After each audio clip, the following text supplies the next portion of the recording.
नमस्कार मित्रांनो, तुम्ही जर रेशन कार्ड धारक असाल तर तुमच्यासाठी शासनाकडून अत्यंत महत्त्वाची अपडेट आलेली आहे।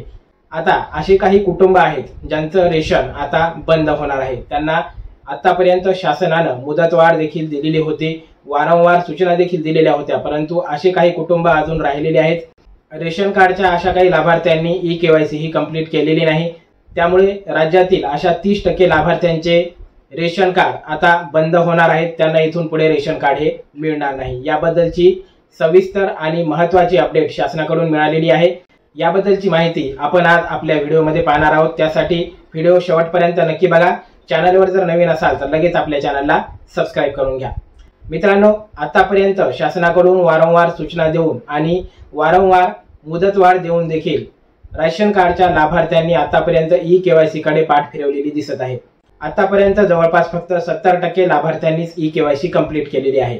जवळपास 30% लाभार्थी अजून ई-केवायसी पासून दूर आहेत, त्यांनी ई-केवायसी आतापर्यंत केलेली नाही। त्यामुळे अशा 30% लाभार्थ्यांचे आता रेशन कार्ड हे बंद होणार आहे। त्यांना इथून पुढे रेशन मिळणार नाही।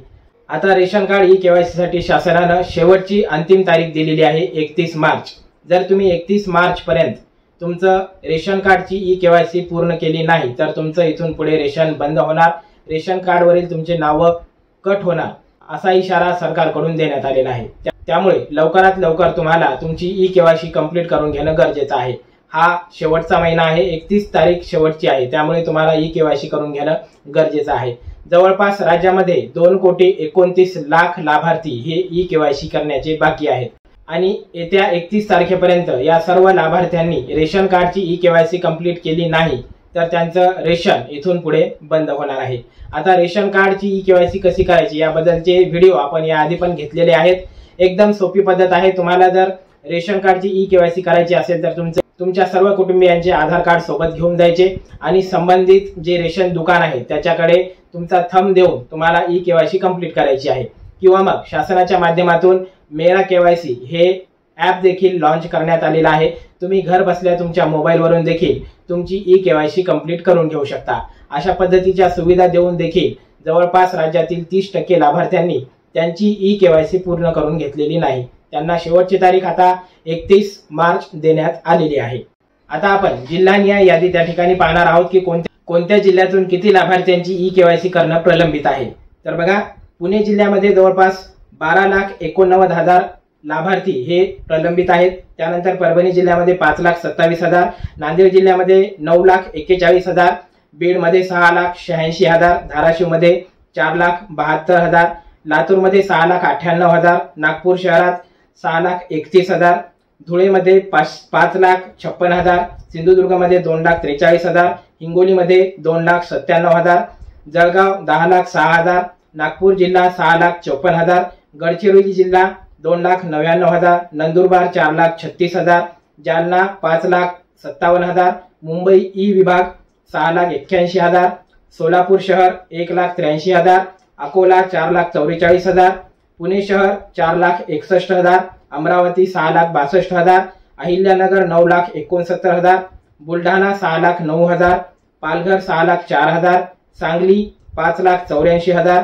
मुंबई ग विभाग 3,23,000, यवतमाळ 6,37,000, रायगड 5,47,000, संभाजीनगर 7,24,000, कोल्हापूर 7,65,000, सोलापूर जिल्हा 5,42,000, ठाणे जिल्हा 1,94,000, मुंबई ड विभाग 2,50,000, सातारा 5,17,000, नाशिक 11,19,000, गोंदिया 3,17,000, वाशिम 2,96,000, चंद्रपूर 4,60,000, मुंबई अ विभाग 1,80,000, रत्नागिरी 3,21,000, वर्धा 3,12,000, मुंबई फ विभाग 6,41,000 आणि भंडारा जिल्हा 2,38,000 असे एकूण 2,29,02,568 लाभार्थी हे त्यांच्या रेशन कार्डची ई-केवायसी करण्यासाठी प्रलंबित आहेत। अशा सर्व लाभार्थ्यांनी आता ई-केवायसी करून घ्यावं असं शासनाकडून वारंवार सांगण्यात येत आहे।